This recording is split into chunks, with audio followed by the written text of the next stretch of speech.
নোয়াখালীর ৬ নম্বর আসনকে ঘিরে রাজনীতির মাঠ এখন বেশ উত্তপ্ত। জাতীয় নাগরিক পার্টির শীর্ষস্থানীয় নেতা আব্দুল হান্নান মাসুদ এই আসনে প্রতিদ্বন্দ্বিতার জন্য ইতোমধ্যেই আলোচনার কেন্দ্রে উঠে এসেছেন। এনসিপির নেতাদের মধ্যে জনসংযোগের দিক দিয়ে সবচেয়ে এগিয়ে থাকা এই নেতা বর্তমানে স্থানীয়দের মুখে মুখে।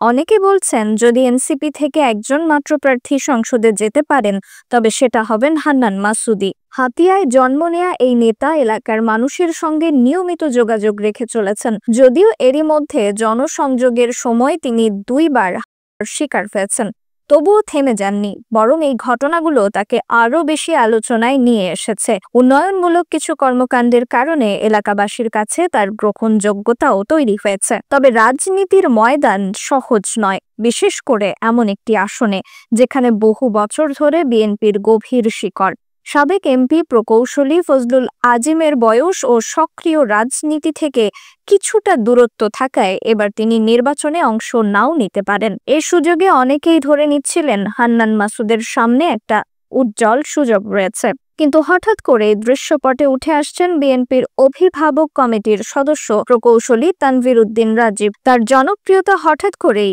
এমনভাবে উঁচুতে উঠেছে যে আগামী নির্বাচনে বিএনপির টিকিট তার হাতে যাওয়া খুব একটা অসম্ভব মনে হচ্ছে না। হান্নান মাসুদের সবচেয়ে বড় চ্যালেঞ্জ হতে যাচ্ছে এই তানভীর উদ্দিন রাজীবই, কারণ বিএনপির তৃণমূল পর্যায়ের অধিকাংশ কর্মী সমর্থক ইতোমধ্যেই রাজীবের পক্ষে কাজ শুরু করেছেন।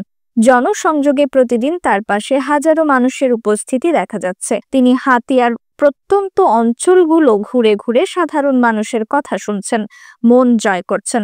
একজন সংগঠক হিসেবেও তানভীর উদ্দিন রাজীবের রয়েছে শক্ত অবস্থান।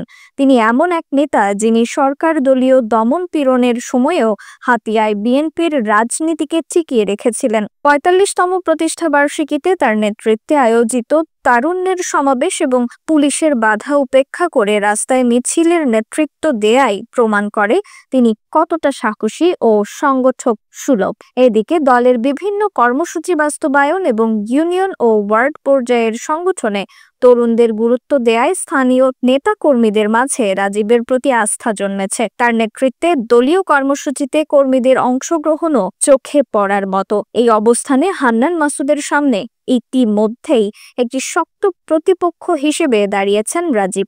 কিন্তু এখানেই শেষ নয়। ফজলুল আজিমের ছেলে প্রকৌশলী ফারহান আজিমও এখন হাতিয়ায় জনসংযোগ বাড়াচ্ছেন। আজিম গ্রুপের কর্ণধার এই তরুণ নেতা যদি বিএনপির প্রতীক ধানের শীষ পান, তাহলে হান্নান মাসুদের সামনে আরও একটি বড় দেয়াল তৈরি হবে। ফারহান আজিমের পরিচ্ছন্ন ভাবমূর্তি, তরুণ নেতৃত্ব এবং পারিবারিক রাজনৈতিক ঐতিহ্য সব মিলিয়ে তিনি হাতিয়ার অনেক ভোটারের কাছেই গ্রহণযোগ্য হয়ে উঠেছেন। এখন প্রশ্ন একটাই, নোয়াখালী ৬ আসনে শেষ হাসি কার?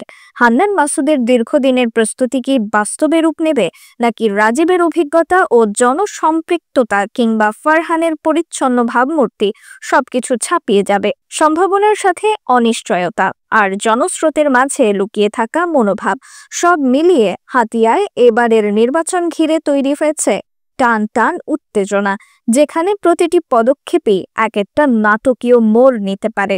রিফাত আর ইসলাম, দ্য পলিটিক্স টুডে।